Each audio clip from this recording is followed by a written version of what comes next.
Hi, folks, and welcome to a More Civilized Age. My name is Matt, and as you see, I am actually joined in the... Did I call this a studio? Good enough. We're joined in my room with Bruce basement, really, from Princes of the Universe podcast. And, of course, we have over to my right there is the Ryan Kennel from RK Outpost, the hottest YouTube channel right now that's out there. If you haven't subscribed to it, you need to go ahead and get on that bus and say, I was there. I was one of the first 10,000. Because by next Tuesday, you won't be able to say that. You can say I was one of the first 20,000 subscribers. But anyway, Ryan, good to have you back.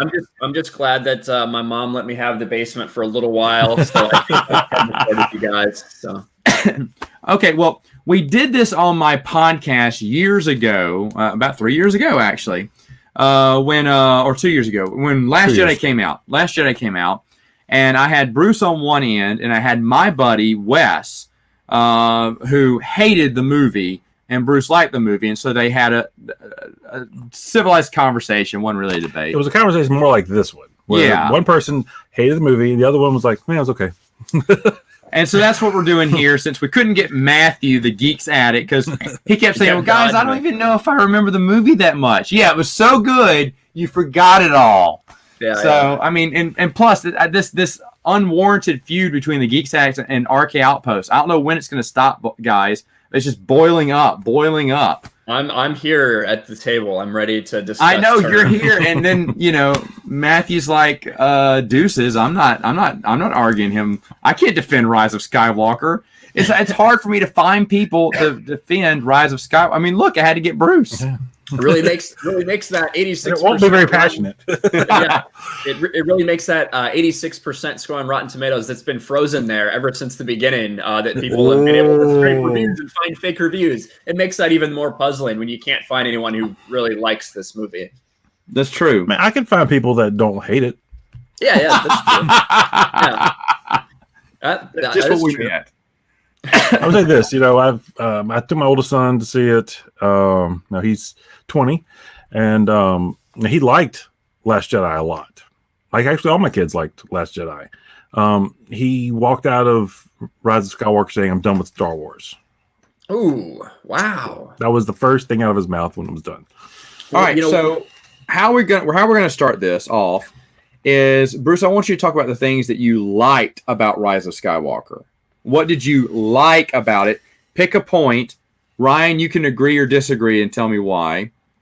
And then from there on out, once you get all the things you like, then Ryan's going to come back with any things that you didn't cover of things he didn't like. I mean, I like the relationship between Rey and Kylo Ren. Are you a Rilo fan? I mean, I just thought it was interesting, and I really liked their force use between them, and during the saber battle when they were in different locations, but because of their connection. And it was affecting they were fighting each other and affecting the reality around them. I thought it was something new that we haven't seen before, and I thought it was really well done. I do think that that it was visually stunning. Like, you could say that for a lot of the movie, but specifically like that part you're talking about when they're having the battle, when Rey is up in Kylo's Star Destroyer and Kylo's down on Kijimi, and they're having this, we call it Force Skype. That's like what a lot of people try to call it, because they're in different locations, but they're able to interact with each other. And so you see something will happen and half of it will slide off in Kijimi and the other half will fall in the Star Destroyer. It made for a visually stunning battle. It does call into question a lot of things to me. For instance, when they first had this connection, when Rey was on Ahch-To in The Last Jedi, and she pulls a blaster and shoots Kylo Ren, and it goes straight through him and doesn't interact with him. It blows right through the hut that she's in and back, and almost kills some comedic little, the people that live on that island. It's like, oh, so they can interact with each other, and their lightsabers do damage through here. That's interesting, because Kylo Ren should be dead right now. So that's one. I'd go with the whole their connection's stronger by the third movie, but I understand what you're saying. This is more me, fixing it in my head versus the story actually doing it for me. So are you a Rilo? It's Raylo. Raylo. I don't know. I don't go with all that crap. Are you a Ray? Oh, okay, you're not. Yeah, I mean, are you writing Are you writing Raylo fan fiction? It was a good relationship. Really, I was hoping that that Ray would go bad and that Kylo would be the one that has to stop her. That would have been the better ending, in my opinion, for the whole trilogy. I think one thing maybe I need to go ahead and say before we go too far in defending Rise of Skywalker. For the whole trilogy, I like each individual movie as their individual movie. I think the narrative trilogy is terrible. Definitely there is no continuity between stories. Well, there's continuity between the first one and the third one. Kind of. Last Jedi causing a big problem. Yeah. And there's a lot of rush story in Rise of Skywalker that is frustrating as as an audience member. Yeah, it's that is the best, and I think that even if you love Rise of Skywalker, I think you have to sit down with a rational eye and say there is a clear issue with developing the plans going forward. Yes. With what he had planned for Snoke, clearly that Rian Johnson subverted. Any plans he may have had for Luke Skywalker, possibly being alive. We don't know. We know in Trevorrow's script, after Carrie Fisher passed away, he wanted to bring Luke back in some way, shape, or form because Carrie was going to be a big part of it, and he couldn't do it without her. So when you look at the planning stages, I think that if it had all been J.J. Abrams, it would have been better. Even if it had all been Rian Johnson, as much as I hate Last Jedi, it would have been a better, more coherent story. Yes. Yeah. And definitely the biggest problem with the movie was the narrative break. It's just, there was too much trying to fix, and really too much listening to the fans that didn't like Last Jedi and trying to fix things that maybe they should have just gone further with instead of fixing, and fixing made more of a problem than just going with it. And then the subtle jabs were kind of fun. When Luke catches the lightsaber and gives it back to Rey. Jedi weapon's very important. Saying we're sorry. Yes, that was fun. But it pulls you out of the Star Wars didn't pull me out of the story in the old movies. They didn't have the meta narrative. The meta reaches and pulling me out of the world that I'm in to say, oh look, they're saying hey to the fans right here. Yeah, and I think you can say that. I did not like Force Awakens. I don't know if I ever could have, with the way I felt after everything in 2014. I was pretty jaded going into it. When I did go into it, I didn't like the world that J.J. Abrams had built, mostly because I didn't know literally anything about it. There was no world building in the movie. I didn't like the Dollar General Store version of Darth Caedus. I didn't like Rey's abilities. There's a lot of things I didn't like. But I think that with J.J. Abrams in this movie, he did try to make everyone happy, I think to the film's detriment. Yes. Because there are some people that didn't like Last Jedi. They're like, oh, that was funny when he took jabs at Rian Johnson. It's too bad the rest of the movie's awful. So in the end, he didn't really please too many people, but he just upset just a more significant portion of the fans. You can see that in the box office. It just barely crept over $1 billion. I mean, one thing, take the opening of Rise of Skywalker. You had a lot of stuff with Kylo going on the search, leading into Palpatine.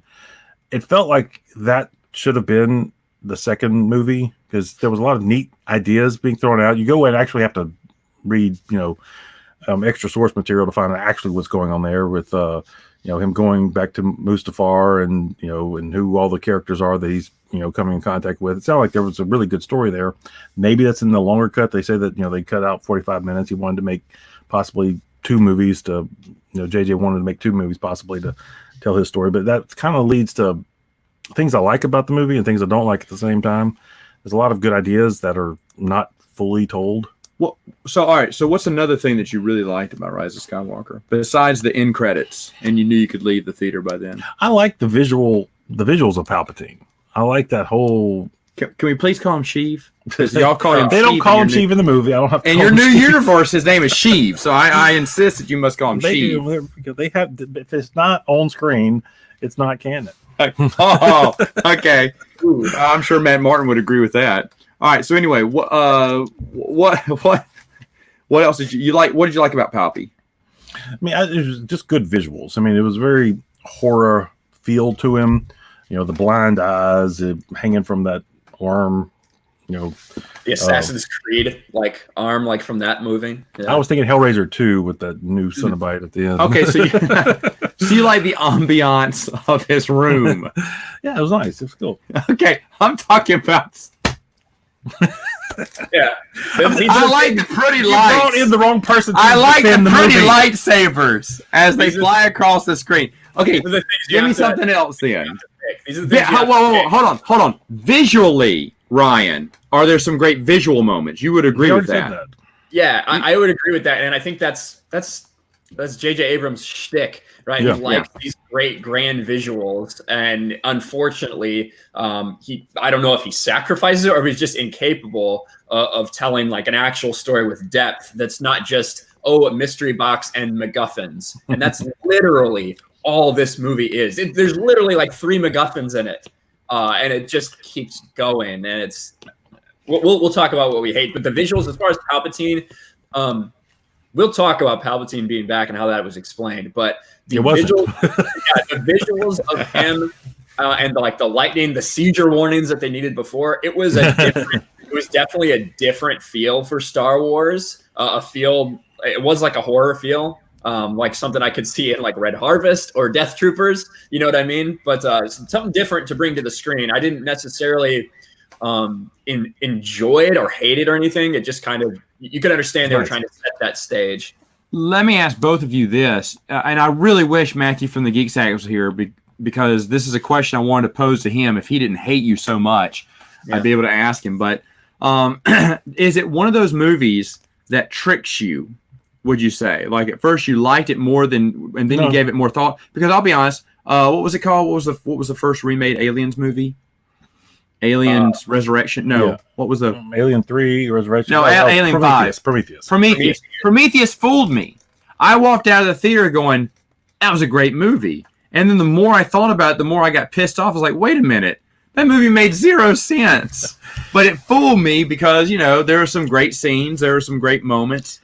I feel the same now that I did when I walked out. I wasn't fooled during it because the thing is, because the movie would give you something good and then pull it away. Take the death of Chewbacca. I thought that was great. That was fantastic when it happened. It's like Rey killing Chewbacca is genius. I'm gonna love this movie. And then the next scene, we take it away. Oh, he was on another ship that you almost couldn't see. Yeah, and it felt like it. Also, the sneaking around of the Knights of Ren, they just would be kind of sneaking right there where all the other characters should see them. Yeah. That was some bad visual storytelling.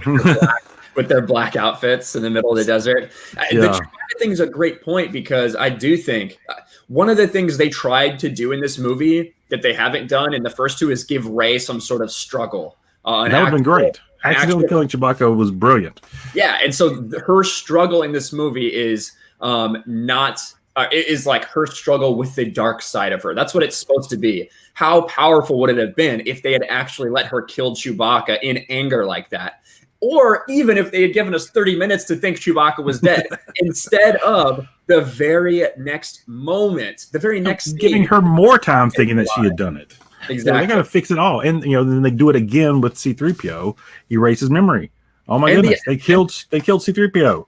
And also the idea that she couldn't sense that he was she couldn't sense him dying or anything. When she then feels on the Star Destroyer kilometers away that he's on that ship, that he's alive. It just that was frustrating.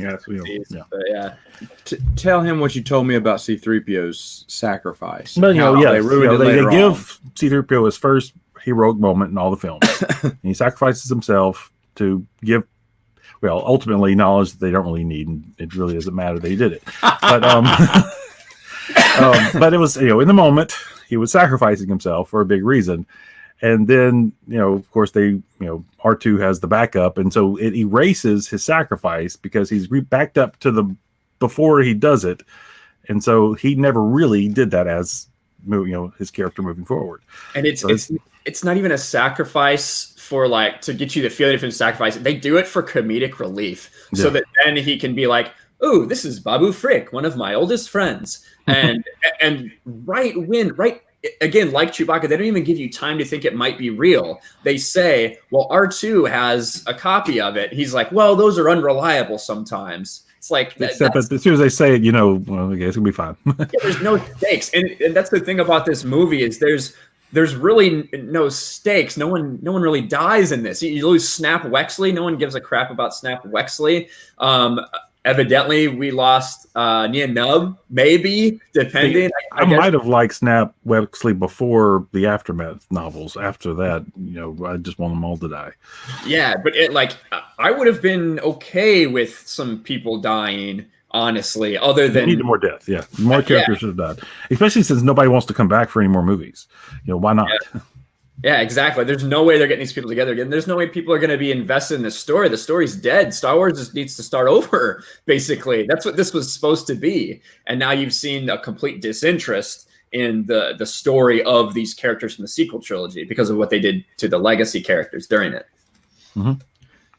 Okay, so let me ask, what's something else you liked? Anything else? I'm just asking because he's about to tell you what he didn't like. I give him his time. Okay, all right. So the floor is yours now. Well, so basically the whole movie is it's so scrambling around like one to another. The very beginning of the movie, it starts with the dead speak, and they say that Palpatine has returned. What? Palpatine's returned. That's all you know. I mean, we knew he was coming back because of all the lead-ins to it. But I expected the movie to build to it and not just to vomit it in my face as I walked into the theater. Yes. So you walk in and the opening scene is Kylo getting this Wayfinder holocron device that he needs to plug into his TIE fighter to be able to navigate through this. Someone called it space cancer. It's basically what it is. Navigate through there to get to this hidden planet. It reminded me of the Maw installation from the Kevin G. Anderson books. Yes, very much so. Like you needed a path to get through to get to the middle of this black hole cluster. That's kind of what it was. And he gets there and he meets Palpatine and he's like, I've died many times before. And it's just like, he's literally just like, he's back. And there's no setup for this. You can't tell me that any single person who's watched these movies at the end of Return of the Jedi was like, oh man, I can't wait to see what happens to Palpatine in the sequel trilogy. You know? That's just not a thing. And we know Dark Empire, obviously, what happened with that. Dark Empire was written before the prequels were written, before the Chosen One prophecy. And you have a lot of people who are kind of split about Dark Empire as it is. And that's a clone of Palpatine with just his spirit inhabiting. At least they gave an explanation for why he's there. I don't know if this is a clone or did he get off the station somehow. I'll tell you what happened. So you have to read the visual dictionary for them to halfway explain it. But what it says is that there's these Sith Eternal, this cult of Sith loyalists on this hidden planet of Exegol. I don't know how long they've been there. I don't know why they're there, whatever. But they used essentially like they resurrected Palpatine using Sith techniques and alchemy or something like that. They don't even really go into it in the visual dictionary. That's all they say. So it's a resurrection, not a cloning. Yes. And they resurrected him from what? They pieced together. You know how you recycle garbage? Yeah, they say something about some Sith ritual to resurrect him. So obviously, evidently, there's tons of Sith on this planet, and that is needed because at the end, you see him raise up all of this fleet of Star Destroyers. And Matt, you would love this. The way Palpatine explains why he's back. Kylo's like, "You're dead. This shouldn't be possible," and he says, the dark side leads to many abilities some could consider unnatural. That's all he says. That's how they explain him being back. And they don't go any further. So that immediately throws you out of the entire movie. Rey, they show Rey training. It is like they listen to some people. They're like, hey, look, guys, Rey's training. You see, she's not a Mary Sue. She has to train, don't you see? And also, they were listening because it's like, oh, Princess Leia. She actually has Jedi training. She's actually, knowledgeable in the ways of the Force. Yeah, they threw a lot of that little bit in that wasn't in their previous stuff. This sounds more like JJ's writing. Yeah. This matter of fact. Let's just shoehorn this in, throw this in. We need to explain this. Just one line, throw it away. That should be good enough. Kind of. That's the way it is for a lot of it. And so then they they proceed to, like, Finn and Poe learn about the fact that Palpatine's back from this fleet, and they come back and they're like, hey guys, Palpatine's back, and everyone's like, oh man, that sucks. Like, it's the worst like possible exposition you could imagine to say that the most evil being in the history of the galaxy, supposedly, you know, is back and has a huge fleet, and they only have 16 hours to live before they destroy the entire galaxy. It's almost like they were the fans, like, oh, well, Snoke's dead. Well, I guess Palpatine's back then. Okay, that's what we have to do. But here's the thing, Bruce. It would have made more sense for them to bring Snoke back, because he's more of a mystery. Yeah. Like, I would have hated it, but I think that an easy path for them to go would be, one, just make Kylo the bad guy. Yeah, couldn't we just do that? Wouldn't that be simple? I think that's where Brian Johnson was wanting them to go, but he was trying to back him into that corner, but no. Yeah, we could do that. Or you can just bring Snoke back. You could say that Snoke is Darth Plagueis, that he has conquered death. You could do that. I think I would have not liked it at all, but I think the majority of people, if they're not familiar with the expanded universe, would have been like, ooh, Darth Plagueis, he conquered death. Like, they would have been totally into that. You could have brought him back. But no, you wanted to have Palpatine laugh at Star Wars Celebration. You need some big boom to bring to the fans. And Ian McDiarmid himself said that he wasn't asked to do this until about a year before this film released. That's how late in the game they added. Let me ask you about that too. I just totally forgot. I remember him laughing in the trailer. Does he laugh in the movie, Palpatine? Yeah. Is it? I mean, please tell me it was a fart joke. No, the thing is, Palpatine. I mean, Ian McDiarmid. You know, his acting is great. I mean, he played Palpatine great once again. I mean, he's back in the role. He was the best thing about the prequel trilogy. Yeah, I mean, he's everything you love about the Emperor. He gives you again, and you know, it's a little darker version of what he did in the prequel trilogy, but it was fun. He was great whenever he was on screen. So it was fun seeing him again, even though it didn't make a whole lot of sense. Yeah, and then his motivations too. He's like, kill the girl. Then he's like, no, bring her to me. And then he's like, I want you to strike me down, kill me. And she's like, I won't. He's like, well, fine, then I'll kill you. And so it's, his motivations don't really make any sense. What he's trying to do, Matt, since you haven't seen the movie, is he is trying to inhabit her body. Because he currently embodies all the Sith who have ever existed somehow. And one of the big problems with the movie is there's this whole convoluted plot so she could find where he's at. When she finds out where he's at, then she doesn't care to go find him anymore. When he could have just told her where he was at, you know, sent her a message, and she would have come at the beginning of the movie.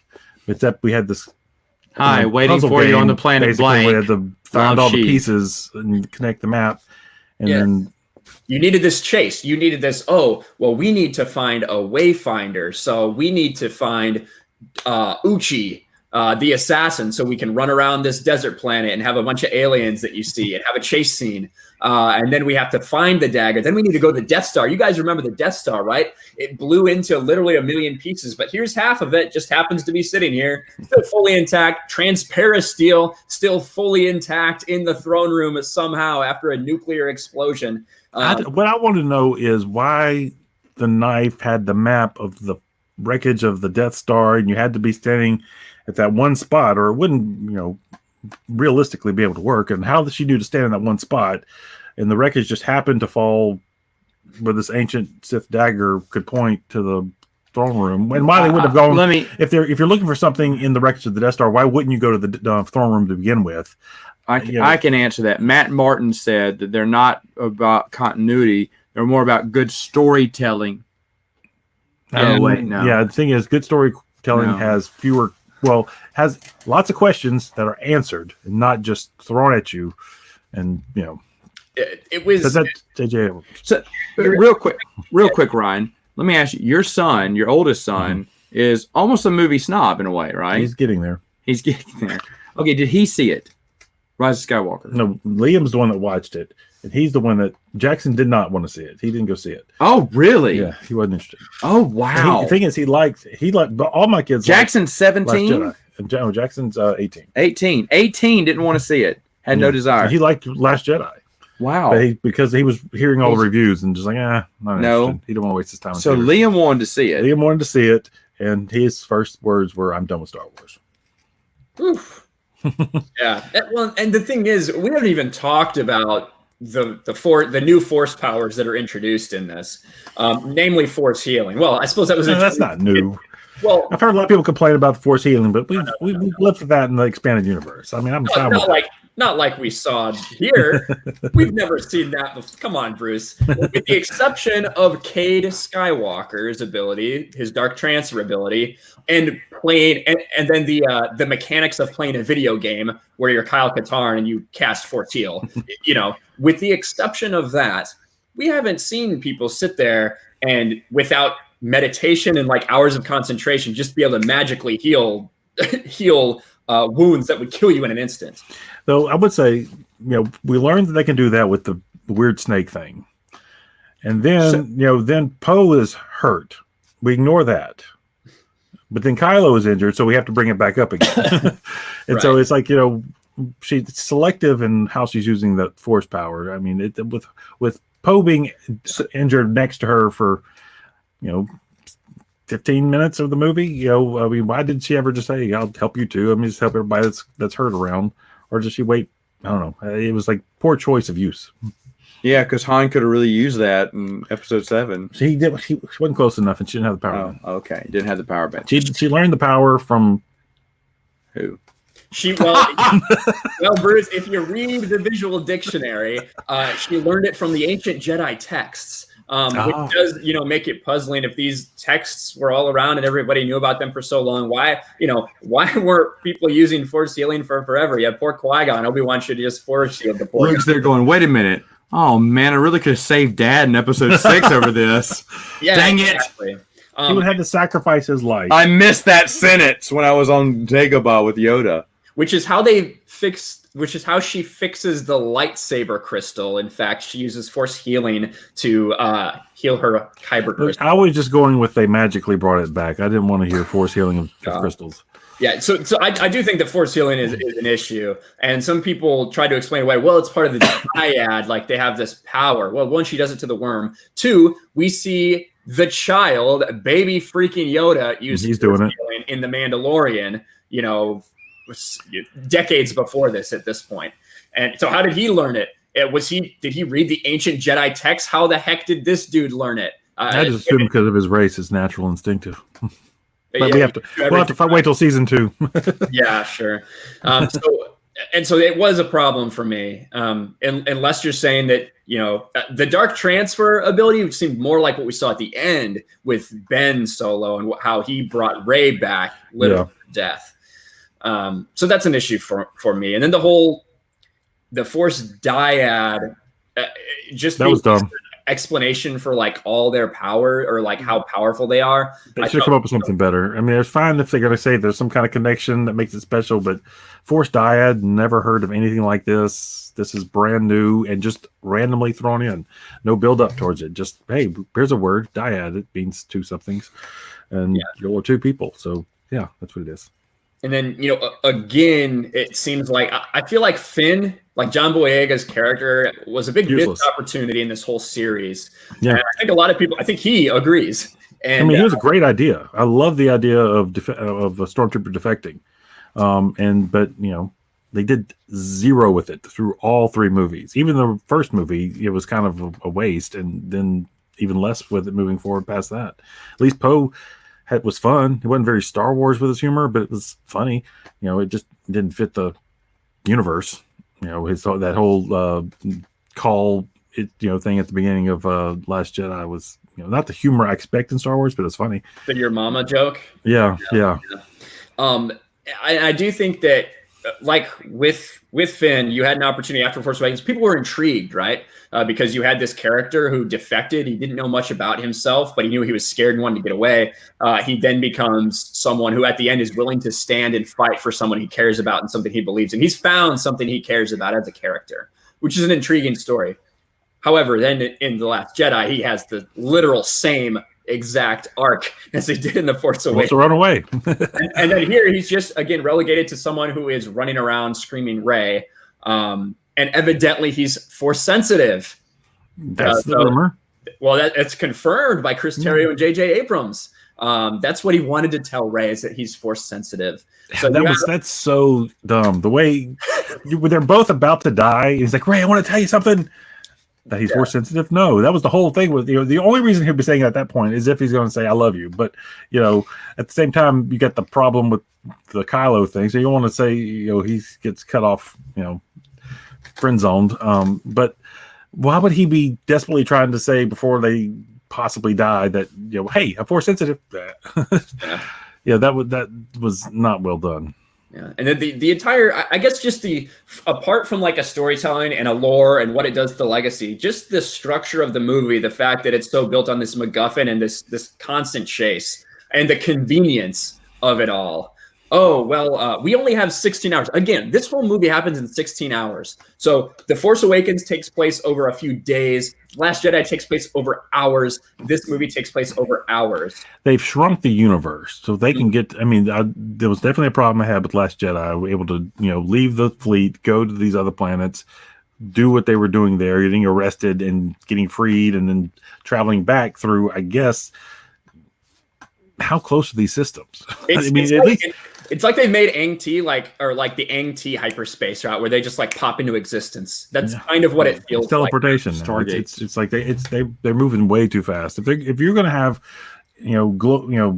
interspace travel, you got to put more time in it. I mean, I felt like there was with the original trilogy and stuff that there was time. You go into light speed, we're going to cut. We're going to go hang out and play games in the back while we're traveling between systems. Instead of instantly appear. They talk about that week or that trip to Bespin took weeks on the backup hyperdrive. Yeah, that's established how long it took to actually get to the Bespin system in Empire Strikes Back. And it explains why Luke has time to train with Yoda. He's not there for a couple hours, which would have been with the new series, I guess. Mm-hmm. Okay. And just to interject real quick because I'm thinking we only got you for 3 more minutes. Yeah. 3 more minutes? Okay. I want you to tell people, and then I'm going to take over and do some talking about EU. Tell some people, if you were to tell someone, suggest why they should go see Rise of Skywalker, what would you tell them? You've seen all the other movies and you feel like you're the completest? Well, that would be your pitch? We haven't even talked about it, Bruce, yet. We haven't even talked are you less excited over this one than you were Last Jedi? I was not excited going in to see the movie. Okay. So since we only got a couple minutes, how do you feel that at the end of this Skywalker saga, you have a Palpatine killing a Palpatine and then taking the Skywalker name? That was a bad idea. I agree. At the end of the day, it's almost like Luke and Anakin didn't matter. All they did. I thought this was called the Skywalker saga. I do not like the death of the Skywalker lineage. The Right. blood lineage is gone, and it's no continuation moving forward. There's no Skywalker moving forward. It's Palpatine. Palpatine wins, I guess, in a way, and at a certain point of view. Yes, and that's I think a lot of people's big issue with it is at the end of the day, Anakin's arc doesn't matter. Luke Skywalker's arc doesn't matter. At the end of the day, they are just a placeholder, and they've delayed the Emperor a little bit in his plans, just waiting for Rey, the real chosen one, to come and finish the job. And that is, I think, offensive to a lot of people that are fans of the prequels, the original trilogy, and even if they're fans of Force Awakens or Last Jedi. Yeah, that definitely was a problem. I didn't like that, but I've disassociated the new trilogy from the original so much at this point that I'm okay with it just because I don't connect it. It's not. Now, it's a different world. One thing I want you to ask Ryan, because I want to see if he will agree to this. You said that you compared the prequel movies, the prequels, to the sequels, and there's only one movie that the sequels beat in your mind. I mean, I would say the sequel movies are all, as far as movies go. Okay, go ahead. They're all better than Episode 2. Now, I think all the prequels are better Star Wars movies. These sequel movies are not good Star Wars movies, though I think they are fine as sci-fi movies. They're just not good Star Wars movies. I can hear what you're saying there, and I've said for a while, like specifically with Force Awakens, if you drop me into a universe where Star Wars didn't exist before, and you sat down and I watched this movie, That was fun. I can enjoy it. I would have problems with world building. I would wonder why this person didn't have training, but I could explain it away in my head. But knowing it's a Star Wars movie, knowing it's part of the saga, that's where it ruins it for me. So I can't agree with that. As far as filmmaking and some of the dialogue and things like that, yeah, I do think you could say that it's standalone movie making, you could put them ahead of Attack of the Clones. However, in the grand scope of things, when you're talking about telling the story of Star Wars, I just don't think you can. So I think I'd agree with you. And would you say that the Mary Sue-ness of Rey is better explained by her being Palpatine's grandchild? No, I'm more accepting of it. I just because Palpatine's so powerful. Okay, she's powerful because of who she is, and not just for no reason. They gave her a reason. Her bloodline made her. Buy into the bloodline thing. I like. Yeah. It's kind of like diseases and stuff. You might have a better chance of like having a disease.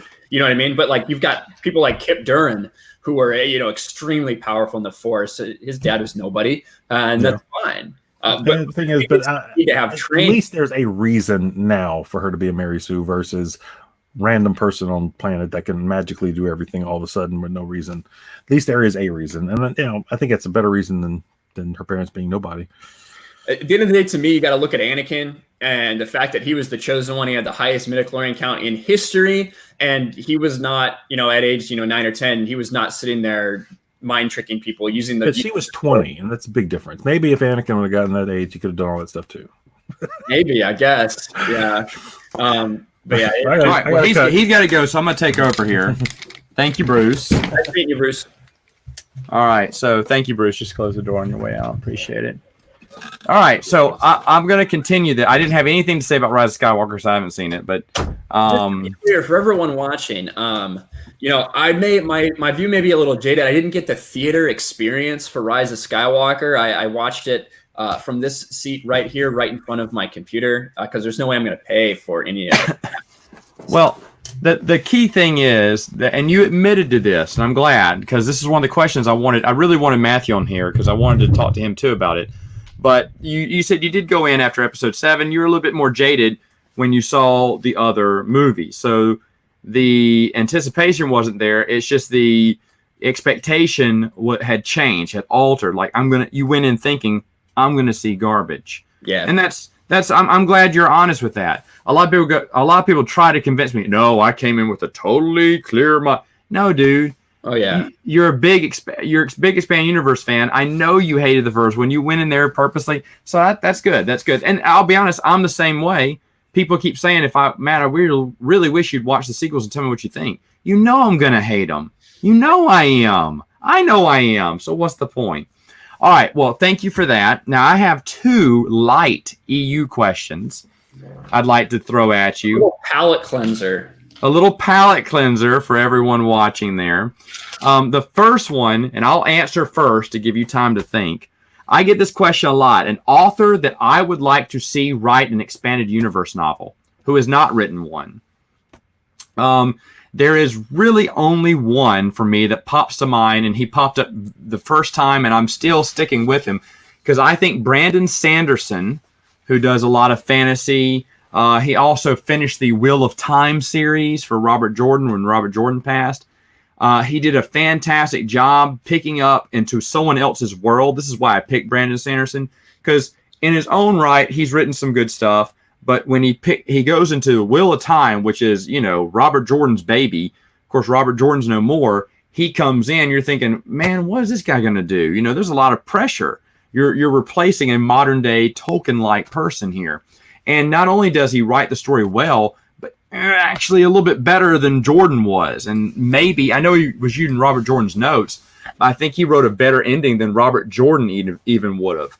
So it just showed me that he knows how to respect the content of someone else's world and write and make better connections and make a better story. So for that reason, because of continuity is very important in the expanded universe, I think someone like Brandon Sanderson would happily come in, do the homework, stay true to the story and the characters involved, and give us a good, clean story. So that's why I picked Brandon Sanderson as my author I'd like to see, new author I'd like to see write EU. Do you have one?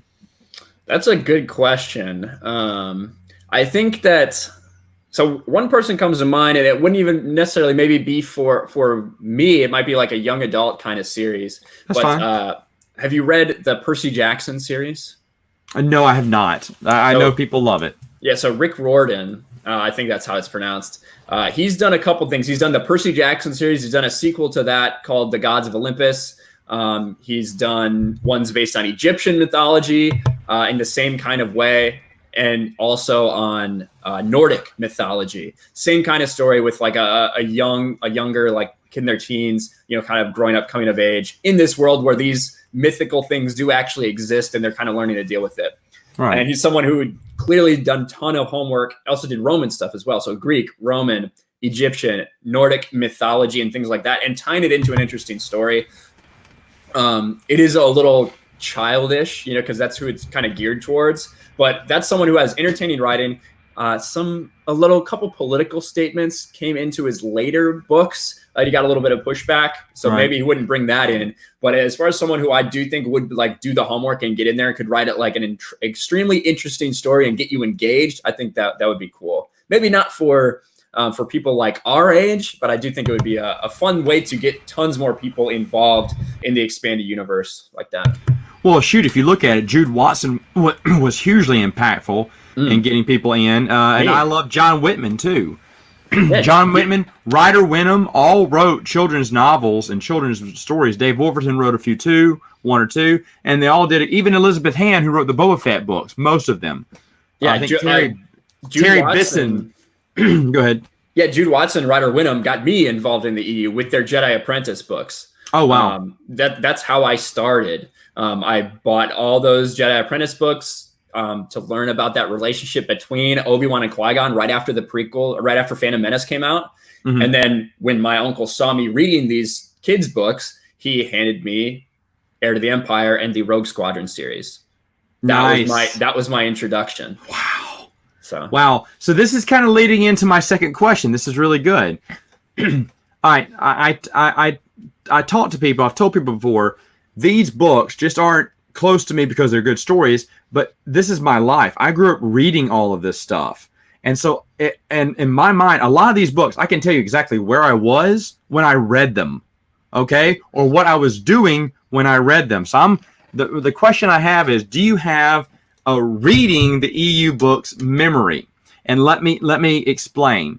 There's a few times I would be up in my room reading something, be like, "Oh yeah," pumping my head, arm up, and going, "Yeah," dancing around my little room. I was so happy this happened, or being very sad in the car as I'm reading this. I remember that I was underneath a tree outside. My buddy, actually our old roommate, Bruce and I, old roommate Roger, went in to go do an interview. I was finishing up Brian Daley's last Han Solo book. And exactly by the time he walked up to me, I had finished the last chapter. I was like, perfect timing. But I remember thinking, wow, this is great. And so on the way back from Baton Rouge up back here, I talked to him about Brian Daley's. I'm sure he wasn't listening and didn't care at all. But I was just so enthralled by what I just read. I said, I have to tell you what happened. And yeah, I remember those stories. My favorite memory that I have was with Vector Prime. Vector Prime had come in late in the year of 99, November, December, somewhere around there. I just picked it up and I wanted to read it because I'd already been spoiled on who was going to die. I didn't think they were going to kill off a big character, so I didn't think it was a spoiler. And then when I realized it was a big character, I was like, oh my gosh, I shouldn't have read that.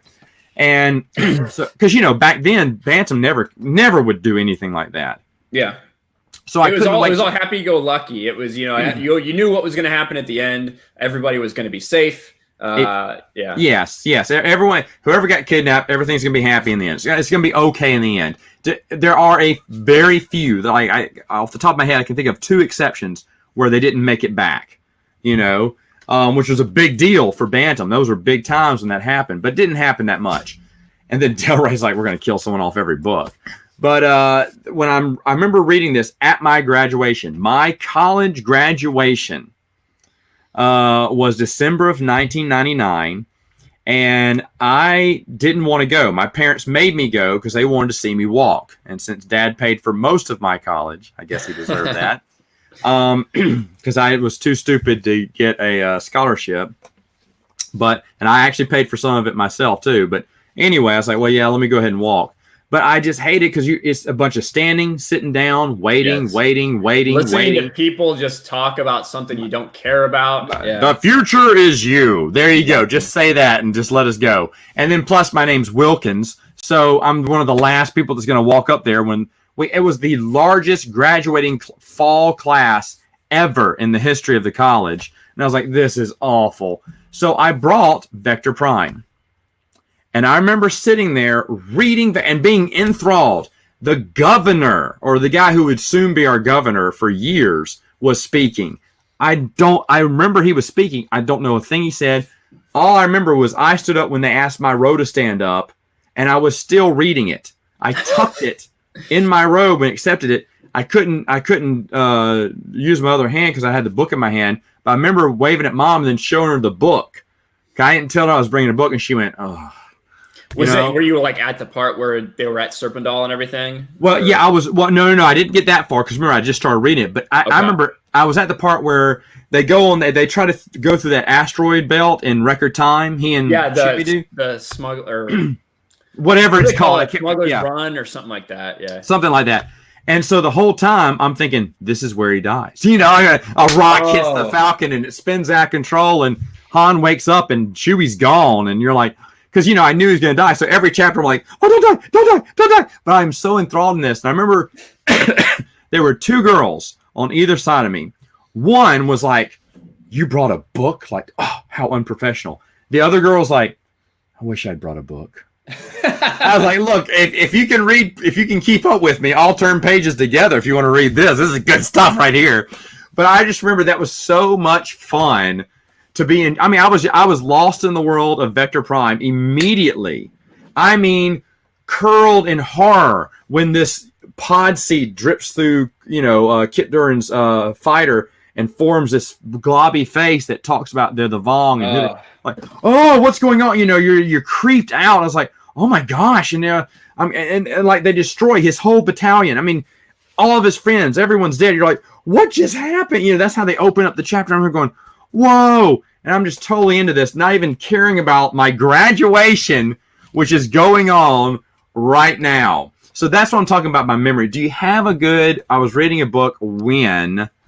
So I don't know just off the top of my head if I can remember any like location I was in when it happened. Okay. But there's three specific books that I remember had a huge impact on me. One of them is Vector Prime. And just before I get into that part, you brought up the asteroid run that they did, and that is like one of my favorite parts of it's hilarious book because they describe it. They're like, oh, why don't you do it, Dad? And he's like, all right, I'll do it. He gets like bullied into doing it with Chewbacca I think it's a TIE bomber they use. But beat up one or something like that. Yeah, exactly. And it's supposed to have repulsors on it so you don't get any crashes or anything. And they get into it and they slip into the asteroid belt and everyone's watching, to see. And it's like, oh, they make this smooth maneuver and twist around. And it's like, they look so cool. And then you go into the cockpit and they're like scrambling. They're panicking. They're going the opposite way. Yeah. One's trying to go this way. Other's trying to go the other way. It's just so funny. And that's why there's the herky-jerky movements, because they're not really in control. They're just panicking while they're there. I love that. I love that. And Bob Salvatore gets a lot of hate, obviously, for killing off Chewbacca. However, looking at it without killing off Chewbacca, folks, he wrote a fantastic novel because it's very dark. Mm-hmm. Not just Chewbacca's death. It's very dark. It's a dark book. The whole New Jedi Order series is super dark. But the thing is, though, you put humor when it's necessary, and it's great humor too. And that's a very good moment. Yeah, it is great humor, and then you have. New Jedi Order is incredible. That book is great, and you have the establishment of the mind meld with Anakin and Jason and Jaina flying as one, which is really cool. You have in that thing where you find out, oh crap, the shields are gone. Like Lando's like, the shields that they use for the run, like all of a sudden stop functioning, and Luke like sprints to his X-wing to go try to help Han. Basically, there's just so many cool things, but. Obviously, that moment where Chewbacca is on Serpentall. The moon is coming down. They're trying to do their best to evacuate everyone. And Anakin is out there. Chewbacca has to save him, throw him up to Han, tries to get back. He can't. He's being buffeted by the winds, which makes sense. It's not like a moon came down and it hit Chewbacca. And that's how everyone portrays it. Exactly. When everyone... They couldn't get out of the way of the moon. You never read it. Yeah, it pisses me off. Never read the novel. Say that, because what happens is, in the same way that if our moon came down, it would start to burn up in our atmosphere. The heat would be so intense. The fact that there's air being displaced by not only the heat, but by the enormous rock itself. That's why you have these high winds. It was perfectly done. And that's how Chewbacca would have wanted to go out if it had to happen, would be sacrificing himself for Han's child. That moment was huge. It's one of the few moments that I broke down in tears while reading the EU. The other one would be in Troy Denning's Star by Star. Let me back up just for that one, because there's another actually good scene that happens right after Chewbacca's death. Han cannot fathom, he can't process what has just happened. Usually you think he'd go into a rage or to sobs, but Han, cool hands Luke here, cannot think anything. He's just blank, and all he can say to Anakin is what? You killed him. You left him. You left him. Basically.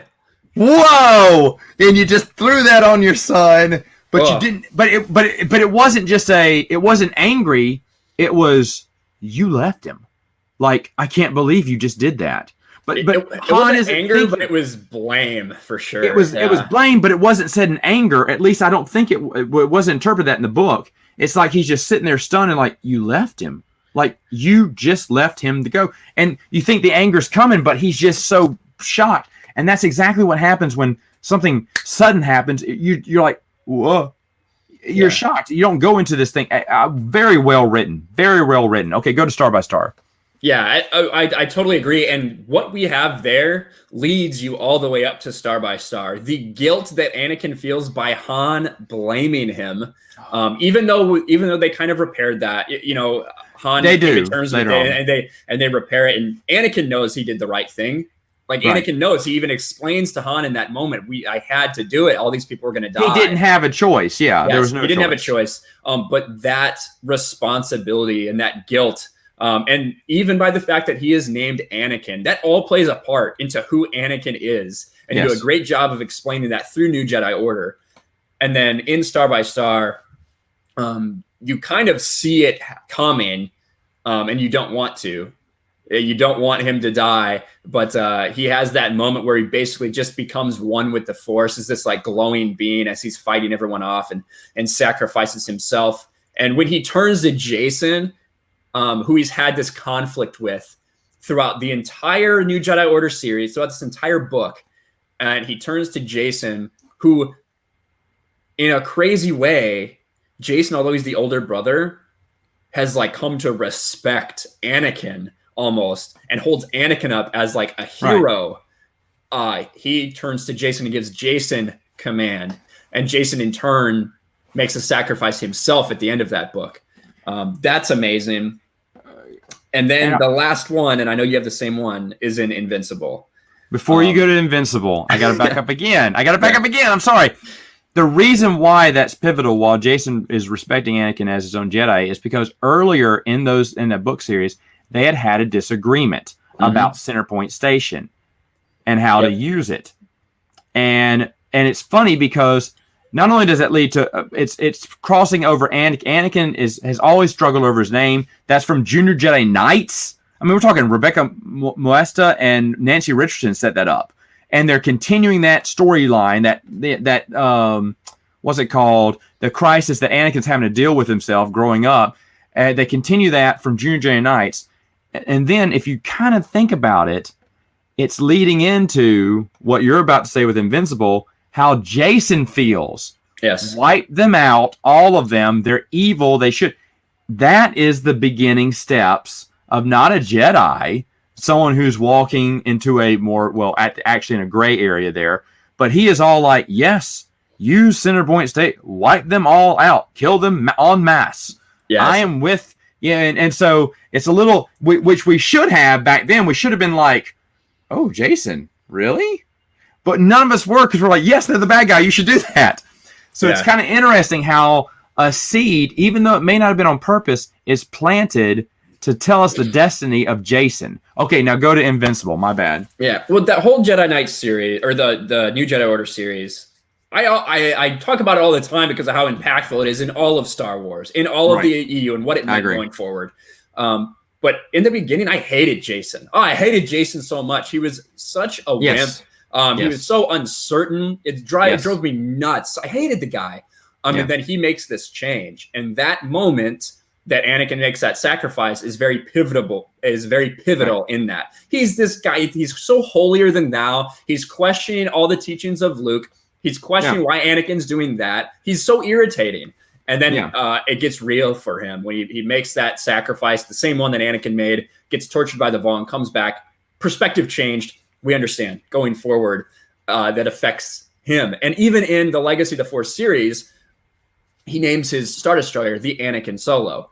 Right. And then as it goes on, as he sinks further to the dark, you see that he's like, oh, Anakin didn't go far enough. When he has the flashback with Tahiri to that moment where he lets Tahiri kind of kiss Anakin, which doesn't really affect anything in the long run. And he's like, I used to respect him, but now I just see him as he didn't do enough. He was so weak. So that you see the transformation of Jason and the fall of Jason. It's great. But in Invincible, as we've been reading along this series, and you see from the cover what's coming. And you open the book and you read, and the first thing is a quote from young Jason Solo, like a stupid joke he used to tell. And you're just like, oh my God, this is going to be a rough one. Because you see what they're doing and they're calling back to who Jason was. And you know how it has to end. So it's that moment when I first read that and I realized what they were going to do to me in this book was a moment for me. Did you grow up reading? Did you read Young Jedi Knights? I did. I didn't read them. I didn't grow up reading them, but I read them. I read them kind of in the middle of the New Jedi Order series because I was just picking up everything I could at that point. Gotcha. So okay. Yeah. Okay, because they tie in a lot of stuff from Young Jedi Knights. Yeah, of course, because that's where their past is. Yeah, when I started reading, I think I read Vector Prime, Dark Tide, Ruin, and Onslaught, and then I was like, I need to figure out where these characters came from, and then I read, I think, Young Jedi Knights before I continued on in New Jedi Order. Because the first one I picked up, I was just picking up any Star Wars book I could find, and I found Star by Star at a Walmart. Shut up! For $5.97. And I read the first couple of pages and I'm like, I don't know what anything is going on. So then I went back. You went back. Wow. Yeah. That's incredible. Yeah. Incredible. I even had the sticker on Star by Star until 3 months ago when I put it up here in the display. I'm like, I should take the sticker off finally. So I took the Walmart sticker from Star by Star off of it. That's funny. Yeah. That is funny. You kept the sticker on it. Yeah. Oh, wow.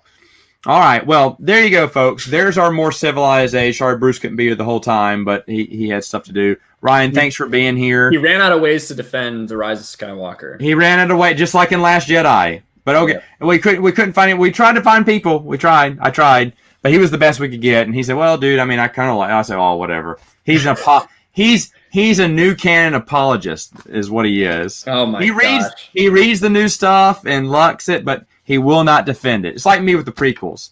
I enjoyed the prequels. You're not going to see me defend the prequels. Not because I hate them, but just because everyone has valid points on why the prequels aren't good. But anyway, we will. You're coming back in now? I got nothing better to do today. He's coming back in. Anyway, folks, we'll see you next time on a More Civilized Age. This guy here.